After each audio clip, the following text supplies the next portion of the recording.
Aeron Lancero is the Chief Operating Officer and a partner at InterestGo, the company behind E&O Food and Drink, a lifestyle-inspired restaurant with branches in Mount Prospect, Illinois, and Cincinnati, Ohio. He also co-owns Reverie, a restaurant and bar in downtown Chicago. Aeron was born in the island of Guam, a U.S. territory in the Western Pacific with an estimated population of 168,000, 26% being Filipino. While Aeron grew up in this island, his parents sent him to the Philippines for his high school and college education.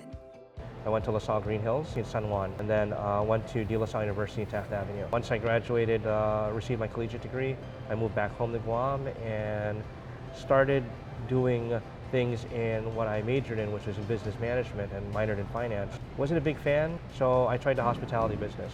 Since then, which was a little over 25 years now, I'm still in the business and very happy to be in it.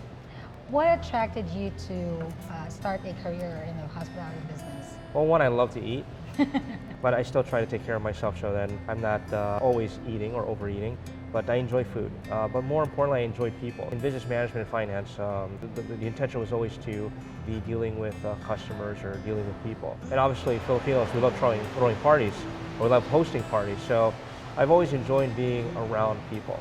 Aeron held various jobs in restaurants until he became a managing partner for a group in Guam and eventually tried his luck in the United States. He has been in Texas, Arizona, and Florida, but he found that luck in Illinois. In 2016, Aeron was one of 3 recipients of the Economic Development Commission's Entrepreneur of the Year Award in the village of Mount Prospect. The award was in recognition of Aeron's investment in the community by fellow executives and business managers in the area. They said, well, Aeron, you do a lot with the community, and one of the reminders she gave me was, do you remember that event you did at the Hampton Hotel? And I go, yeah, you were able to get all these businesses together to unite to be able to raise awareness and funds for a cause that happened in the Philippines. And since then, you've been doing many of those type of events. I'm like, okay, well, that's one of our stance when we said that we're going to be here in Mount Prospect, is to be able to show that we're a part of the community. We're just not here to make our money and run. E&O has also received numerous recognitions, including Chicago Magazine's Best New Restaurant in 2013, Daily Herald's Most Memorable Dining Experience in 2014, and Chicago Tribune's 150 Dishes You Must Try in 2015. Aeron is undoubtedly embraced by the community where he has established business, but like many Fil-Ams, he's also had to face some challenges. Aeron is undoubtedly embraced by the community where he has established business, but like many Fil-Ams, he's also had to face some challenges. And interesting enough, the most discrimination I encounter as a business owner sometimes is actually from my guests. You know, when people come out and make a statement of saying, how do you own this place? You don't belong here. Or if I'm speaking with a fellow Filipino and making them feel comfortable speaking our native tongue, right, Tagalog, I've had guests who make comments saying, you're in America, you should speak English. You know, but that's very rare. Although E&O is not being marketed as a Filipino restaurant, Aeron and his team have made significant efforts to promote Filipino food. One of our more popular dishes here is 2 dishes that is actually consumed by non-Filipinos. Our crispy pata and our chicken sisig. We still describe it as crispy pata, but now more and more people understand and appreciate pork shank, so they're eating it. The non-Filipinos are enjoying it because of the texture profile of the crispy skin that is on there, and then the tenderness of the meat. As far as sisig is concerned, obviously chicken is a protein that people in America are comfortable with. Rather than using traditional ingredients for sisig, like obviously pork ears or just pork in general, we use dark meat chicken. For the crunchiness aspect, we actually use crispy duck skin. But those are 2 dishes that non-Filipinos enjoy. And when I touch the table and say hello and they actually say thank you for trying this dish, and they say why? And I go, well, it's from my culture, it's from my heritage. You know, oh wow, and they didn't know that I was Filipino. And now that they enjoy it, I think what it does is that it gives them the opportunity to try, you know what, we tried that Filipino dish there, let's go try a Filipino restaurant where there's more variety to choose from.